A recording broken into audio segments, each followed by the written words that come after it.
A gente recebe hoje no Viver é Melhor o Dr. André Weinert, nutrólogo. Doutor, boa tarde. Seja bem-vindo ao Viver é Melhor. Muito obrigada por estar aqui mais uma vez. Por favor, doutor André.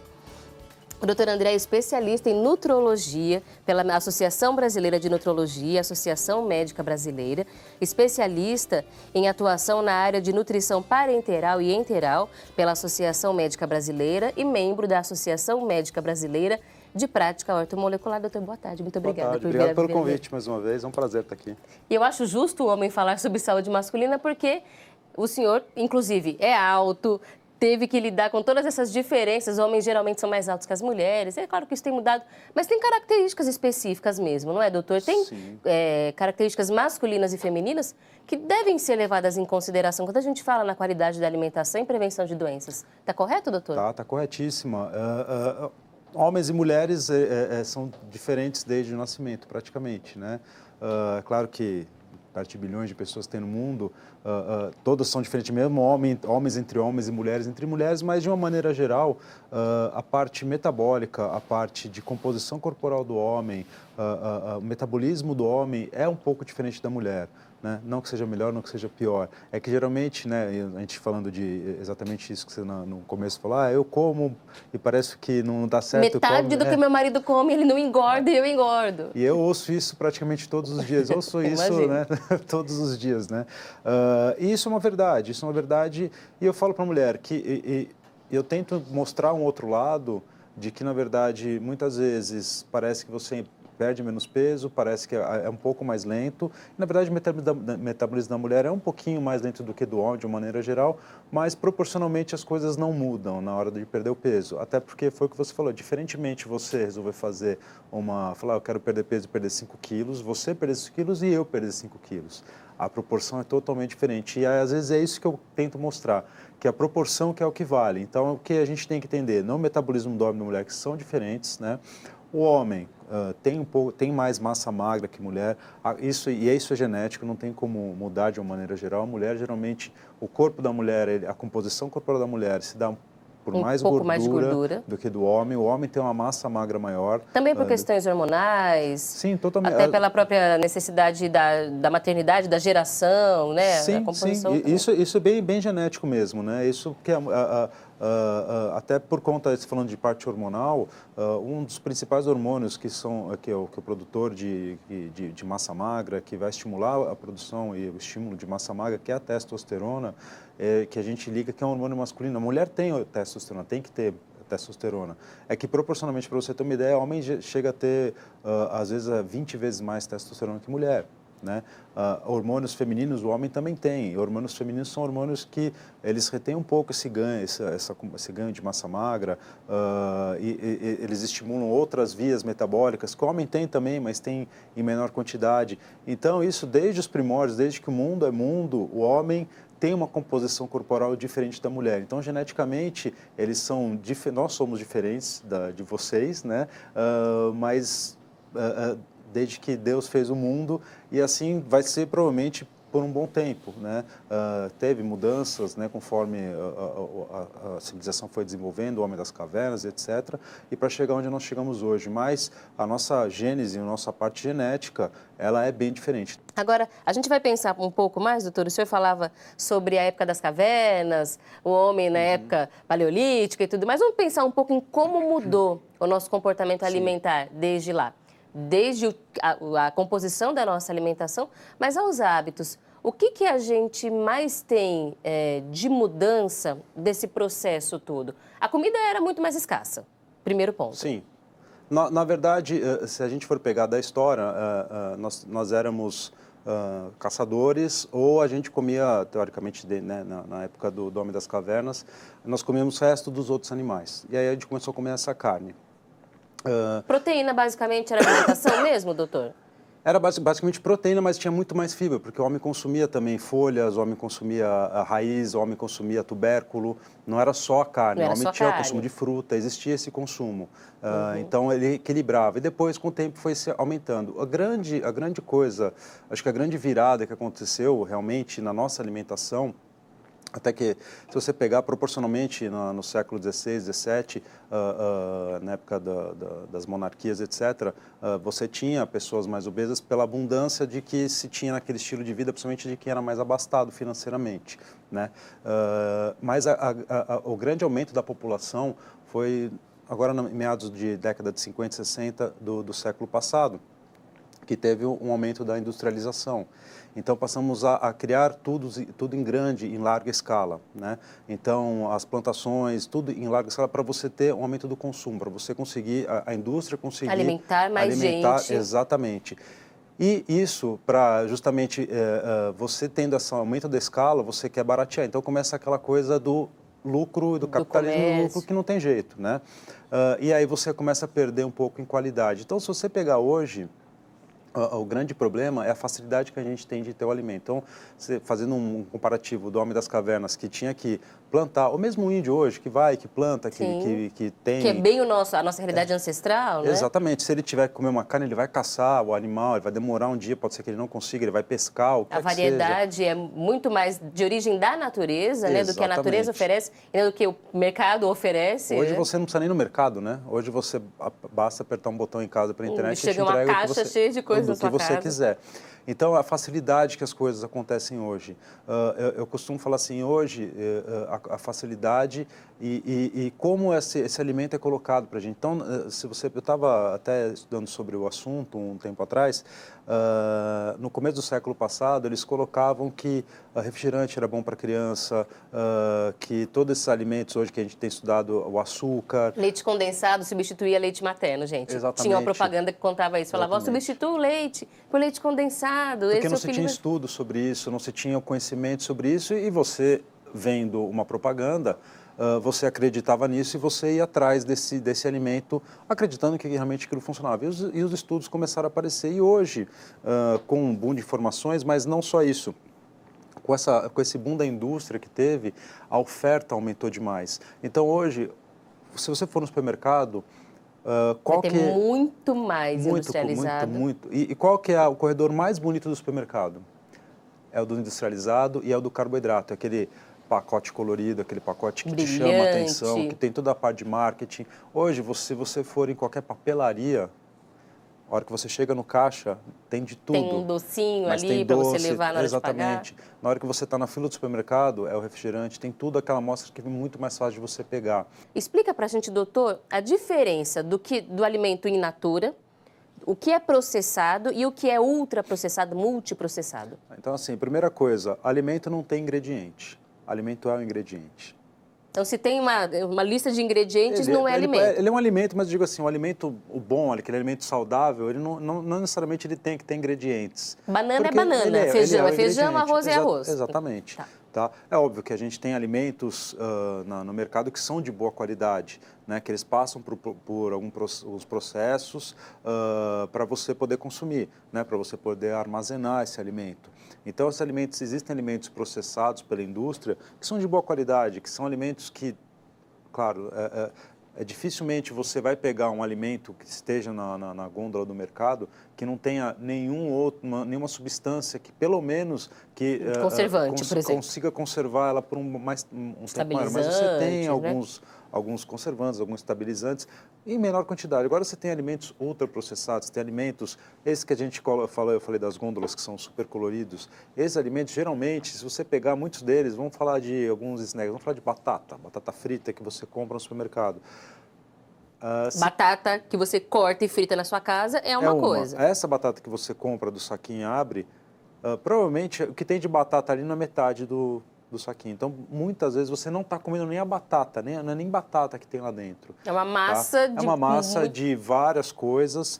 Outro dia eu estava escutando que até aquele cane-cama, que ele tem tudo menos o cane. Ele não tem. Ele não tem. É siri, né? Carne de siri que eles falam? Eles falam que eles têm um moído de várias outras carnes, com tudo quanto é peixe que sobrou, com corantes, e é feito fica daquilo lá. Então, aquilo ali, na verdade, eles te vendem como a batata, mas aquilo, ele tem um aroma, ele tem até um sabor. Então, ele é um ultraprocessado. Ele é ultraprocessado. Então, assim, Deixa eu pensar assim, tentar pegar um alimento. Você pegar um tomate, o tomate in natura, vou ver se meu raciocínio está certo. Tá. Aquele tomate que a gente compra, o tomate pelado, que a gente compra na lata, Sim, ele é um processado. Sim, mas ele tem Ele tem um tomate, pouco. Agora, o molho de tomate pronto, que já vem... Dependendo Aí do ele molho...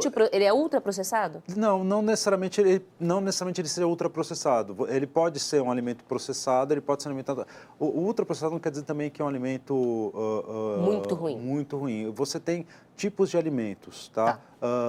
O ultraprocessamento, eu acho que eu entendi onde você quis chegar do ultraprocessado, quer dizer que tem tanta coisa lá dentro que acaba se perdendo em relação à qualidade nutricional do alimento. E tem... É exatamente o caso da batata que a gente falou. Você tem a batata que você pode pegar e fazer em casa, você tem a batata que você pode comprar de alguém que você conheça, que congele, que você faça, que coloque algum coisa, mas você pode comprar a batata de saco, snack, que vem pronto, que invariavelmente aquilo tem, muitas vezes, muitas marcas não tem nem a batata, é uma massa, aquilo ali. Com essência de batata. Ou até aquela batatinha de carinha, né?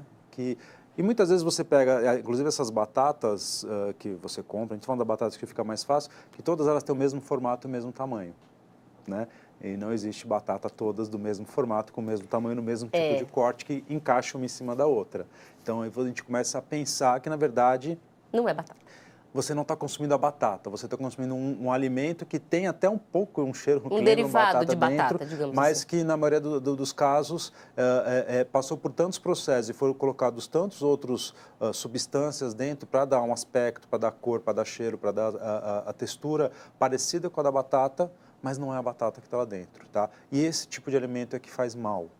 Não e que está muito na fritura. nossa alimentação hoje. Demais. É o que a gente come muito na rua, come... Porque volta a falar, porque né? assim, o que é mais fácil? Você comprar a batata, você descascar, você limpar, você cortar, você fritar, ou você ir no mercado pagar 3, 4, 5 reais, 10 reais e abrir o pacotinho, comer e acabou.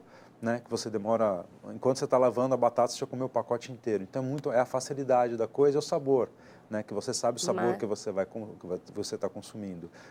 Isso é que acaba. Mas a gente não sabe a gordura que a gente está acumulando daquela fritura. Exatamente. E é o que a gente está vendo hoje. E é o que a gente está vendo hoje, porque essa cultura nossa vem dos nossos, desde acho que dos nossos pais ou começo dos nossos avós, né, que começou essa massificação desse tipo de alimento e não se tinha essa real noção por estudos do quanto isso vai fazer mal. E eu acho, na minha opinião, nós nem temos essa noção ainda, porque os estudos estão saindo hoje e nós vamos sofrer as consequências muito mais para frente, daqui 1, 2 gerações. Por quê? Porque a modificação do alimento, existem estudos, existem ciências hoje, como a epigenética, a nutrigenômica, que acabam mexendo, que é muito legal, que acabam mexendo. Eles estudam a relação do alimento com a nossa genética, que o alimento pode mudar a nossa genética, sim, só que não é assim que você... Não é claro que não é você comer um alimento ruim hoje, você vai ter algum problema amanhã. Sim. Mas, conforme passam os anos e, para você ter uma ideia, só a gente voltando à história, o que eles pegam de estudos são de mulheres que foram privadas na Primeira e Segunda Guerra Mundial de alimentos, que tiveram filhos e os netos dela estão começando a sofrer as consequências dessa falta de alimento que ela teve. Então, a genética não apareceria no começo dessa industrialização do alimento. Então, a geração que nós estamos formando está começando a sofrer as alterações genéticas também do que a gente está fazendo agora. Na nossa geração, o aumento da taxa de aparecimento de câncer, por exemplo, ela está muito ligada ao tipo de alimentação. Né? Então, uma alimentação rica em gordura saturada, uma alimentação rica em conservantes, em corantes, os enlatados e etc., eles aumentam, hoje já se sabe que aumentam o risco de desenvolver obesidade, de diabetes, etc., o risco de câncer, e aí isso é que vai trazer os malefícios a médio e longo prazo. É claro que você consumir alimentos ultraprocessados, pobre em calorias vazias, que a gente chama, né? Então rico em calorias, mas sem os nutrientes dentro, a curto prazo vai além de te dar mais fome depois, fazer você comer, pode trazer uma diabetes, mas isso, conforme passam os anos, pode trazer complicações muito maiores, doenças muito mais agressivas. E isso pode modificar a sua genética e passar para o seu filho, passar para o seu neto e passando para as outras gerações. E é isso que a gente está começando a entender hoje e que a gente tem que brecar. Só que isso está vindo de 40 anos para cá, 50 anos para cá. As mudanças não são tão rápidas assim, né? Porque a gente nasceu com isso. Eu lembro, minha mãe até hoje fala que antigamente era muito comum ir num restaurante e dar para a criança uma mamadeira com um refrigerante de cola refrigerante. e um pãozinho. Antigamente eu lembro, tá com diarreia, é só pegar um refrigerante de cola, tirar o gás e dar que melhora. Então, sabe, isso vem, hoje, se você falar, isso é um crime, né, praticamente. Na minha realidade, quando a gente era criança e não estava comendo direito, tinha aquela vitamina de interior que misturava ovo de pata com leite condensado, com aquele negócio que aumenta o apetite. Era uma coisa horrorosa, mas as crianças tomavam aquilo para aumentar o apetite, porque a gente tinha que estar gordinho. Que era saudável. um sinal de saúde, né? Criança magrinha era criança que adoecia. Exatamente. Então, era sempre essa luta. Na época da minha avó, da minha mãe, então, a gente está vindo desse raciocínio para a transição, para o oposto, né? Tirar a crença é muito difícil. É muito complicado você tirar essa crença antiga e tentar colocar... eu acho que para a gente fazer, vai conseguir, nós vamos conseguir, mas tem que ter conscientização de todo mundo. E além disso, o poder aquisitivo hoje, né? Então, hoje, infelizmente, para você consumir um alimento mais saudável, um alimento que não tenha, seja orgânico, é muito mais caro, é muito mais difícil, a carne é cara. Então, hoje é muito mais barato comprar um pacote de bolacha do que comprar um alimento, entre aspas, mais saudável. Então, o saudável hoje está muito ligado a caro. E a gente sabe que não é todo mundo que tem esse poder de compra e isso dificulta muito também. A gente, por muito tempo, tinha a pirâmide alimentar como a alimentação ideal, aquilo que a gente deveria buscar no nosso dia a dia. Mas de um tempo para cá, eu tenho percebido que nem aqui nas conversas de alimentação ela é tão citada, ela nem é mais assim tão valorizada. Ela deixou de ser considerada mesmo? Doutor, o que a gente entende hoje sobre pirâmide alimentar? Na verdade, a pirâmide ela foi criada há muitos anos. Ela primeiro era uma roda, depois era uma pirâmide, mais para servir como um guia para as pessoas, uma orientação dos alimentos, da base, que seriam os alimentos que mais deveriam ser consumidos, até o ápice, os alimentos que menos deveriam ser consumidos. E até a última pirâmide que saiu, se colocou até os exercícios embaixo, que seria que tem mais feito, a hidratação e etc. Não se usa mais hoje a pirâmide, por isso que provavelmente você parou... A gente nem escuta mais todo mundo falando. De ouvir sobre a pirâmide, né? Ela não é mais utilizada no nosso meio, até porque hoje a gama de informações, a grande pool de informações que a gente tem para passar, que a gente recebe, é muito grande. Então hoje, em vez de utilizar as pirâmides, a gente prefere utilizar muito mais a orientação, individualização da coisa. Tá? Que depende da saúde de cada um, do objetivo de cada um. Exatamente. Né? Então, por exemplo, se eu colocava dentro da pirâmide alguns alimentos como carboidratos, e aí depois veio aquela história da carbofobia, não pode consumir carboidrato. Então, não é que não posso, que posso, não estou julgando aqui, mas hoje a gente entende muito mais que a sua pirâmide é para você. É individualizada, exatamente. Então, a sua é uma, a minha é outra. Eu tenho que ter a minha base, você tem que ter a sua base. Existem, então, diferentes tipos de dieta, entre aspas, né, de planos alimentares. Então, tem pessoas que têm que consumir um pouco mais de carboidrato, tem pessoas que têm que consumir menos carboidrato, tem pessoas que têm que fazer dieta comer de 3 em 3 horas, tem pessoas que têm que fazem uma dieta ou uma refeição por dia ou 2 refeições por dia e se dão bem. Então, isso depende do tipo de metabolismo da pessoa, se ela quer mais gordura, se ela quer mais carboidrato, se ela treina de manhã, se ela treina à noite, se ela trabalha de à noite, se ela trabalha de fim de semana, porque hoje tem muita coisa para a gente tentar entender quando o paciente senta na nossa frente, do que simplesmente a gente colocar uma pirâmide e falar, olha, come desse jeito. Exatamente, coma pão e quase não vá comer manteiga. Então, hoje, você olha a carne, você olha a italiana em cima, claro que doces e etc. Não é legal, isso continua sendo exceção, né? Sendo uma exceção. Aí você tem o leite, tem gente que quer consumir o leite, tem gente que acha que o leite não deve ser consumido. Tem pessoas que têm alergia a alguns alimentos, intolerância a outros alimentos, então, assim, muito mais individualizado. Então, a gente acabou caindo em desuso, a gente não usa hoje a pirâmide. Acho que hoje a grande palavra de estudo é a individualização. Agora, pensando num homem de condição de saúde básica, normal, o que é que ele tem que pensar assim? O que eu tenho que garantir que vai ter na minha alimentação do dia? Sem ficar pensando tanto nisso, mas tem que ter fruta, tem que ter salada obrigatoriamente, proteína, 1, 2, como é que é? Então, vamos lá. Dentro da nossa alimentação, nós temos macro e micronutrientes. 3 macronutrientes, proteína, gordura e carboidrato, e os micronutrientes são as vitaminas e os minerais. Quer uma alimentação saudável? Coloque tudo para comer. Proporções diferentes. Mas é difícil, doutor. Estou representando o telespectador, tá? Exatamente. Mas como é que eu faço isso, doutor, na vida corrida? Mas eu faço isso, eu como super bem, né? Então, assim, como colocar isso? Primeiro, a gente tem que colocar, sendo bem generalista na coisa, você tem que colocar fibra, você tem que colocar salada, vamos colocar folha, seja folha crua, seja folha cozida. Tem que ter folha na alimentação todos os dias. Folha, porque o alimento folhoso, né, que seja alface, agrião, rúcula, além dele ter uma infinidade de nutrientes, de micronutrientes como vitaminas, minerais, antioxidantes, ele é rico em água. Geralmente uma folha, 90, 95%, às vezes 99% daquele alimento é água. Ele tem muita fibra. A melhor maneira de você consumir fibra muitas vezes vem desse tipo de alimento. A fibra é importante para o nosso intestino funcionar, é importante para o nosso cérebro funcionar. Colocar porções de carboidrato de boa qualidade, não estou falando aqui dos alimentos multiprocessados que a gente falou nos outros blocos, mas colocar que seja o arroz, que seja tubérculo, que seja alguma fonte de proteína, fonte de carboidrato que vai te dar energia. O carboidrato vai nos servir como fonte de energia. Nosso corpo precisa de energia rápida até para armazenar. Nosso músculo armazena glicogênio. Glicogênio é carboidrato, é glicose armazenada no músculo. Nosso músculo armazena também carboidrato, tá? Para a gente fazer o músculo, a gente precisa de proteína, que é o tijolo, mas a gente precisa do cimento. Senão a parede cai, tá?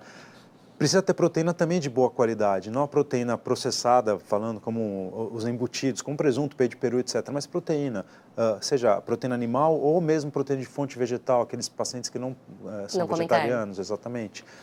Mas que, falando de maneira, eu consumir carne, uma carne boa, uma carne magra, ovo, peixe, frango e etc. Tem que ter gordura, nós precisamos de gordura, tá? Então, também tem a gordurofobia, né? Não precisa. Existe. Não, a gente precisa. Tem gorduras insaturadas, as gorduras saturadas, as gorduras trans, que também não são legais, mas as gorduras saturadas a gente precisa para poder absorver vitamina, só para você ter uma ideia. Sem gordura saturada a gente não absorve vitamina A, a gente não absorve vitamina D, vitamina E, vitamina K. Elas dependem da gordura para que sejam absorvidas. Para serem absorvidas e metabolizadas. Gordura que tem que estar no organismo circulando. Exatamente. É isso. Tá. As gorduras insaturadas, os ômegas, ômega 3, ômega 6, ômega 9, que é azeite, é da castanha, é do salmão, é do atum.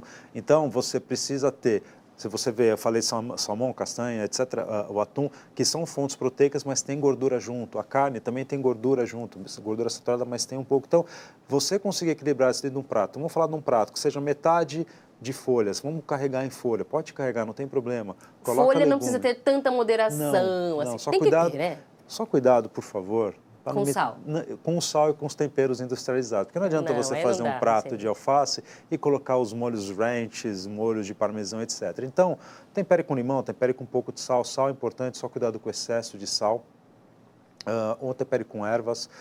E na outra metade do prato, coloque um quarto, né, na metade da metade, um quarto, coloque uma proteína de boa qualidade e no outro coloque o seu carboidrato também de boa qualidade. Você fez um prato saudável, você fez um prato nutritivo, um prato colorido, então deixe o seu prato colorido. Quanto mais colorido, provavelmente maior quantidade de nutrientes você está colocando, de vitaminas você está colocando e você consegue abranger de uma maneira muito mais saudável. E agora eu gostaria de falar sobre problemas cardiovasculares. A gente sabe que os homens são ainda a maioria em infarto, AVC, aquelas doenças que a gente sabe que são perigosas, muitas vezes fatais num primeiro incidente. Quando não são fatais, podem trazer sequelas. A gente quer evitar que isso aconteça. Não quer dizer que não acontece com as mulheres, tá? Mas vamos pensar que os homens são a maioria. O que é que da nossa alimentação está aumentando tantos índices desse tipo de problema, doutor? Primeiro que não é só alimentação, é nosso estilo de vida. É, né? A soma. A soma. Então a gente vai pegar, vamos falar do estresse, noite mal dormida, aumento do estresse, sedentarismo, tabagismo, etilismo e má alimentação. Tá.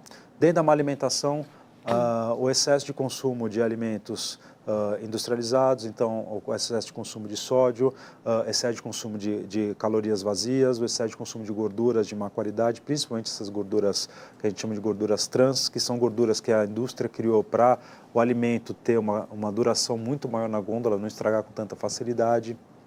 Então, e alimentos de fácil acesso. Então, essa facilidade, essa distribuição alimentar de má qualidade unido a tudo isso que a gente está colocando, foi o que a gente está conversando, não se senta mais à mesa para almoçar, não se senta mais à mesa para jantar. Hoje a gente nem senta come de pé, vendo televisão ou trabalhando no computador.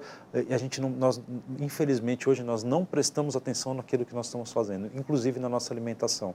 Então, quando a gente perde totalmente essa noção daquilo que nós estamos comendo, a gente vai pagar o preço mais para frente. Então, hoje, qualquer dessas doenças, e principalmente falando da doença cardiovascular, principalmente o excesso de consumo de gorduras de má qualidade, ou mesmo seja gordura de boa qualidade, mas o excesso de gordura faz mal, o excesso de carboidratos simples, então de farinha, de açúcar, né, de carboidratos de alta absorção. Também então, tem a ver com gordura, com colesterol, carboidrato também. Porque o excesso de carboidrato, principalmente de carboidrato simples, vai aumentar uma das gorduras que a gente dosa no nosso organismo, que é o triglicérides. Isso vai levar ao aumento da gordura, do depósito de gordura no nosso fígado, que leva a uma doença chamada esteatose hepática. Essa esteatose, que todo mundo olha e fala, eu tenho gordura no fígado. Só que essa gordura no fígado, se você não cuidar, com o passar dos anos, é uma das principais causas de cirrose e transplante de fígado. Então, a gente já começa a trabalhar isso ao longo da nossa vida. O excesso, muitas vezes, o consumo de proteína de má qualidade, ou muitas vezes a falta de proteína, a falta de carboidrato, os horários errados, a gente acaba deixando de comer. Isso muita gente fala, e provavelmente quem está assistindo também fala assim, eu acordo de manhã e não tenho fome. Passo o dia, eu almoço qualquer coisa, à tarde vejo alguma besteira, à noite chego em casa, abro o armário, parece um leão comendo em casa. Então, é o horário de pior consumo, é o horário que você vai mexer com a sua insulina, que você vai mexer com o hormônio do crescimento, que você vai mexer com a testosterona, que você vai mexer com outros tipos de hormônios, você vai mexer com o seu metabolismo de uma maneira muito mais ampla, vai ganhar peso, e aí você vai ter mal-estar, aí você vai começar, são as pessoas que falam que tem mal-estar do estômago, aí começa a ter pressão alta, começa a ganhar peso, para ganhar 12 quilos no ano, você vai ganhar 1 quilo por mês. Para ganhar 1 quilo no mês, fazendo uma conta rápida, são praticamente 320 calorias por dia a mais que você consome do que deveria. É aquele bombonzinho da noite, chocolate da noite que você não precisava consumir. Então é muito fácil você fazer isso, né? E isso aumenta muito, mas o principal motivo fora a alimentação, é o estilo de vida das doenças cardiovasculares. Nós somos muito sedentários hoje, nós somos muito relapsos com nós mesmos hoje. A gente parou de olhar para dentro. E está só procurando fora, exatamente, resolver, e a satisfação que vem de fora e não a se eu perguntar, pessoal. Se você sair na rua e perguntar para as pessoas o que elas almoçaram, eu te garanto que pelo menos uns 40% não vai lembrar nem o que almoçou 2, 3 horas atrás, porque almoçaram correndo, almoçaram de pé, não pararam para fazer a refeição. O alimento hoje, infelizmente, ele não serve para nutrir, né? Na nossa cabeça. A nossa cabeça, o alimento é evento social. E para compensar. Se você está triste, você come. Se você está feliz, você come. Você vai encontrar alguém, você come. Vai encontrar com a família, exatamente, se você faz. É tudo para comer. Próxima pergunta. Rosivaldo da Bahia. Rosivaldo, a sua pergunta é a pergunta de todo mundo, tenho certeza. Gostaria de saber como faço para emagrecer. Eu também. Compartilho, tá, Rosivaldo? Também quero saber. Acho que o doutor falou um pouco sobre isso. Doutor, a gente tem que parar de pensar no emagrecimento como assim, isso é só uma questão de comida. Sim. Tem que diminuir comida? Tem. Eu preciso ter uma restrição de caloria para emagrecer? Eu, Rosivaldo, tá, Rosivaldo? Eu e você, a gente precisa ter restrição de caloria para emagrecer? Na verdade, vai precisar ter restrição. Se você exagerar, mesmo que você consuma, se você tiver necessidade de consumir 2.000 calorias por dia e você consumir 4.000, mesmo que seja o alimento mais saudável de todos, você vai acabar ganhando peso. Então, o controle de calorias hoje não é o principal foco, não é o principal foco, é a qualidade e não a quantidade de calorias que você está consumindo, mas você tem que ter um controle, tá? Então tem que ser qualidade, tem que comer bem, tem que comer bem, saudável, não só para perder peso, mas para saúde. Exatamente. Mas não é porque é saudável que pode comer de monte. Então tem que diminuir a quantidade. Claro. Se a gente fala assim, olha, o que a gente está falando aqui, o salmão, vamos falar do salmão, estou falando de salmão, um alimento saudável, a castanha de caju.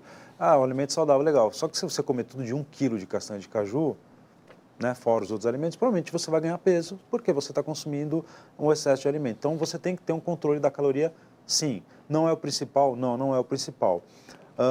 É o que eu falo, para perder peso, você tem que mudar a cabeça, tem que ser de dentro para fora. Eu também, eu falo para todo paciente, eu sofro com a balança. Né? Nos últimos anos eu consegui perder 56 quilos e quero perder mais 15. E é difícil, mas você só consegue fazer isso com mudança de dentro para fora. Então não é só alimentação, você tem que mudar hábito. Dieta é mudança, dieta quer dizer hábito de vida. Então você mudar a dieta é mudar hábito de vida. Fazer dieta restritiva, que vai cortar tudo da sua vida, vai ser um paliativo. Você tem que incorporar o tipo de alimentação que você vai começar a fazer que está dando certo para o resto da vida. Se você fizer isso por 6 meses e resolver desencanar, vai perder tudo. Se você fizer isso por 10 anos e resolver desencanar, vai perder tudo. Minha esposa, quando engravidou, em 3 meses eu ganhei 8 quilos. Então, não adianta. Junto com ela. Talvez mais do que ela até. Com certeza. Então, assim, não adianta. Então, para perder peso, você quer perder peso, restrição de caloria, precisa? Precisa. Melhorar a qualidade da alimentação, precisa. Exercício, precisa. Descansar, você precisa fazer o básico. As pessoas não fazem o básico. O que a gente faz da vida, sendo bem simplista, além de comer, dormir e o exercício do dia a dia, de trabalhar, sentar, levantar? A gente não faz nada além disso, né?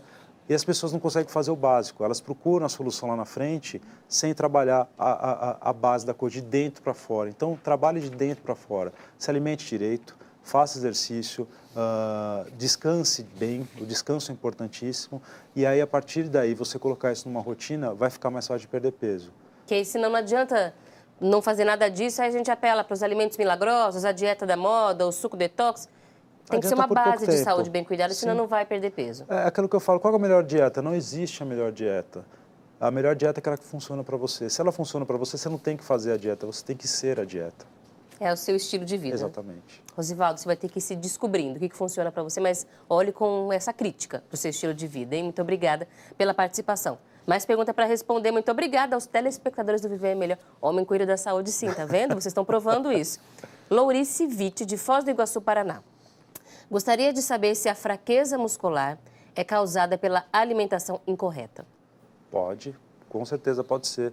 Porque a fraqueza muscular pode ser que ele esteja perdendo o músculo ou que ele tenha de massa magra não esteja de uma qualidade, numa boa qualidade. E tudo aquilo que nosso corpo produz, ele precisa que venha de fora. Tá? E aquilo que vem de fora é o nosso alimento. Então, se você não oferecer nutriente para o seu músculo, ele vai começar a ficar fraco, você vai começar a perder massa magra, ou você vai começar a lesionar. Você pode, pessoas que gostam, que praticam exercícios, que gostam de ter uma saúde boa, eu sempre falo e é importantíssimo saber, você tem que fazer uma alimentação, você tem que oferecer alimentos de boa qualidade, você tem que oferecer nutriente para o teu organismo e você tem que tomar cuidado, porque muitas vezes as pessoas, além de não oferecerem numa boa quantidade, elas querem fazer além daquilo que o teu organismo vai suportar. Então, músculo, se ele está com uma fraqueza muscular, das duas, ou ele está gastando muito, ou ele está consumindo pouco, ou os dois. Então, coloque mais ferro, vitamina B12, ácido fólico, o músculo precisa. Sem ferro você não oxigena a sua célula, seu músculo não funciona. Sem vitaminas do complexo B, sem mesmo gordura, você não tem colesterol, você não vai produzir testosterona, não vem hormônio, você não ganha massa magra. Então, a alimentação está totalmente ligada à qualidade do músculo. Essa pergunta também já ajuda a responder um pouco a última dúvida da conversa, doutor Ítalo Gabriel Venâncio, de Claraval, Minas Gerais. Oi, Ítalo, boa tarde. O abandono da proteína animal, com o tempo, pode gerar carência no nosso organismo?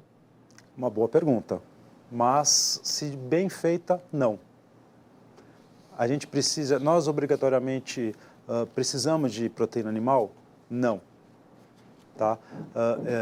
E está falando uma pessoa que come, mas Sim. assim, cientificamente já está comprovado, as pessoas podem viver sem proteína animal, sem ovo, sem leite, sem carne de peixe, sem carne vermelha, sem nenhum tipo de carne. O grande problema de quem deixa de consumir, as pessoas que consomem carne, querem parar de consumir, querem virar vegetarianas, principalmente quer entrar no estilo vegano, que é que não consome nada de origem animal, é a troca.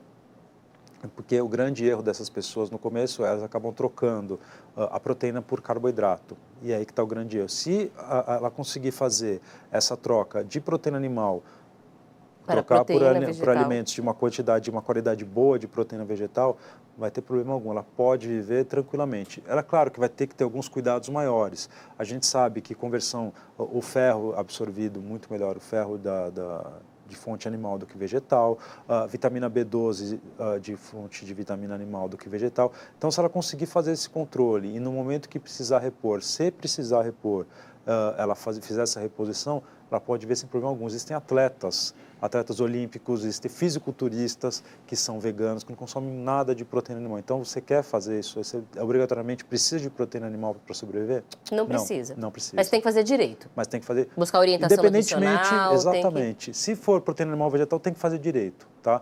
Mas se for trocar um pouquinho mais de atenção no começo, depois dá para fazer tranquilamente. Muito obrigada, Ítalo, pela participação. Muito obrigada, doutor André, pelas perguntas que nos respondeu, pela conversa de hoje. Seja sempre muito bem-vindo à nossa programação. Obrigado pelo convite.